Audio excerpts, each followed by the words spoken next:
Hello guys, today I'm gonna buy a power supply because I don't have one with latest features. Now let us check the web and buy something which impresses me. Now, power supply with latest features and good quality. What? 10,000 rupees? 5,000 rupees? Hey, we could make one at 2,000 rupees itself. Why waste lot of money? Come, I'll show you how to build it with latest features, with protection itself. Come. So okay, this is the plan. Now what I'm going to do is I'm going to take a digital buck boost converter module with display. This module, the module that you see here will this module takes in 5.5 sorry 4.5 to 30 volts, and it converts to 0.5 to 30 volts. It's a buck boost converter with inbuilt short circuit protection and over voltage protection, over current protection, and many features.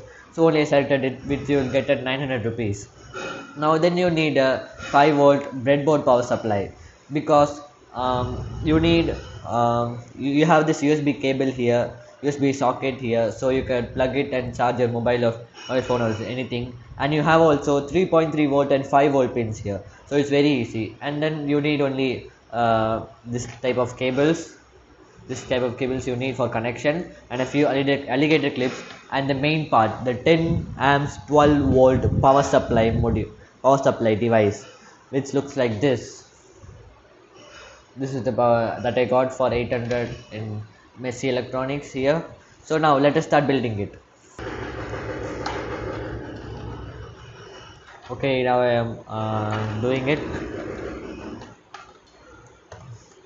Yeah, done.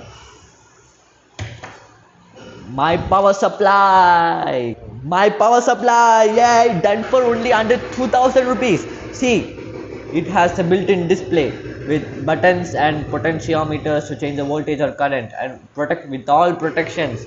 And you have this USB socket here and an input. You have to connect it here from this. So you have the circuit diagram here, and also in the description you have. So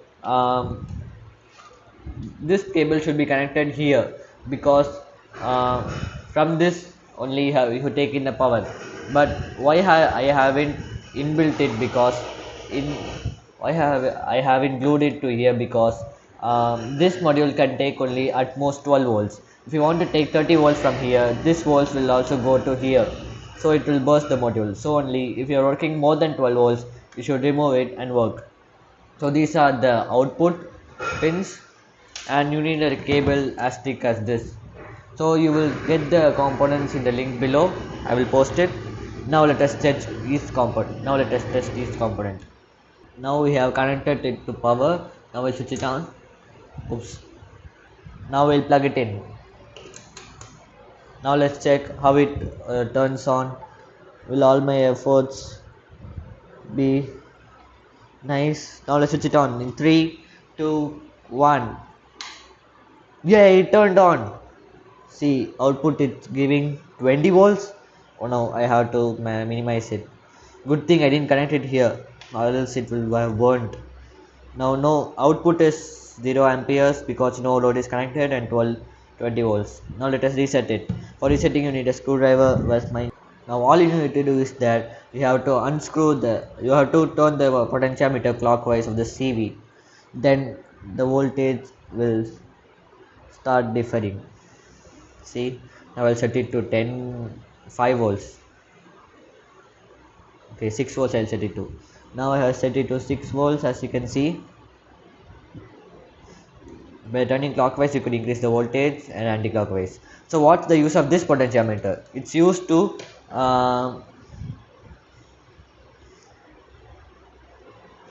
so that potentiometer is used for short circuit protection. So what this does is, for short circuit protection you need to set the short circuit limit. I have already set it, which you will get that you have the two outputs, right? The positive and negative. Wait, you have the two outputs, positive and negative. What you do is you short it with a very thick wire or a copper, and it will show a short circuit indication. And this will eventually reduce the voltage entirely, and will increase the amps. it will increase the ampere. Its maximum current rating is 4 amps, so it will raise up to 3 amps or 2 amps. And when you do it, you should turn the potentiometer clockwise or anti-clockwise and set the current limit, that is 3 amps or 2 amps or 1 amps. When you set that limit, whenever then you should remove the short circuit here, and whenever you place a load more than the set limit, the board will automatically turn off. So I have done it many times and I have showed you, told you, and now we will check each component one by one how it behaves. Okay.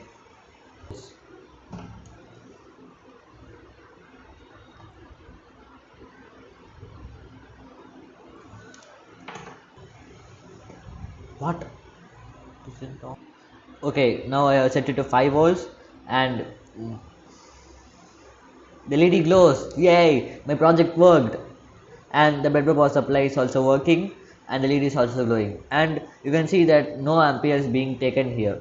It means that LED lights are better than old tube lights. Okay, now let me take a buzzer.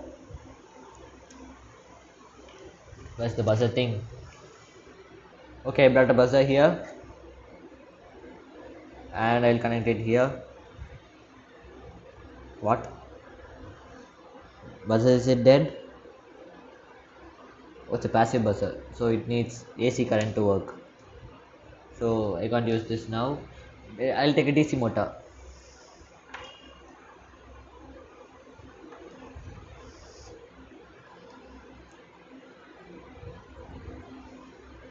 Oh, it's also broken. Let me take another motor. Wait.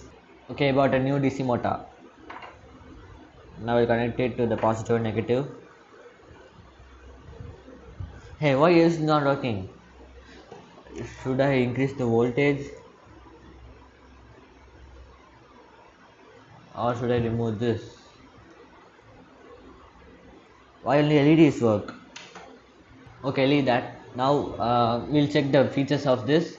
As you can see, now we have here, you can check the input also by pressing the first button. In here 12.2 volts, and by pressing it again you could check output. And this is the on off button. When you switch it on, when you press the button, the green LED here goes off, showing that output is no longer more, and the green LED is also off. And when you switch it on, green LED is on and the output is there. If you long press it, sorry, if you long press it, oh, nothing will happen. Okay, so if you long press this button, first button, the ampere will change into watts, and when you again long press it, watts will change into ampere. So this is the features of this, and you have also many features. So now let me pick a correct component to test it. Okay, we have the correct component to test it, the multimeter. We'll check the voltage of the multimeter, sorry, voltage of the my power supply. Okay, let me switch it to 20 volts. Okay, it's showing 6.3 volts, and this showing 6.34, 6.365. So accurate measurement. This module shows accurate measurement. Wow, satisfied by the board I bought. Okay, now let's check other components. Output is okay. I'll remove the probes.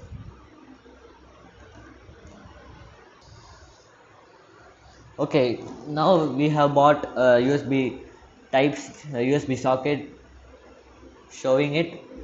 I'm now showing it in here. Yay, it's working. Type C, working. Now let's take out the USB socket. It's working, and replace it with another component. Check. Let's take a COB LED. Okay, positive, which is positive. Let's show it and check which is positive or negative. Wait, I know it. Yeah, connected correctly. Okay, as you can see, the stability is glowing. So LED is test okay. Now another component, other components testing is not yet okay.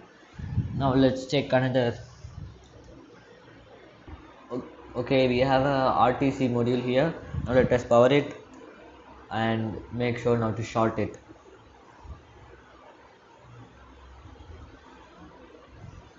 Array. Hey, I'm not getting balance.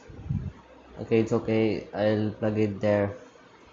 And here GND. Okay, as you can see, the RTC module goes. So modules test. Okay, now motor test. Okay, I have taken a voltmeter here and check what it's reading. Actually 6 volt means it should display some things. 6 volts means it means for it it means nothing, because 7.4 volts battery it needs. Actually, this is a 2 lithium cell battery level indicator. So for lithium cell batteries below 7 volts itself it's low, so 7.4 volts it needs. Now let us increase the voltage and check. To 7.4 volts, let's increase the voltage. Now see, it is growing brighter.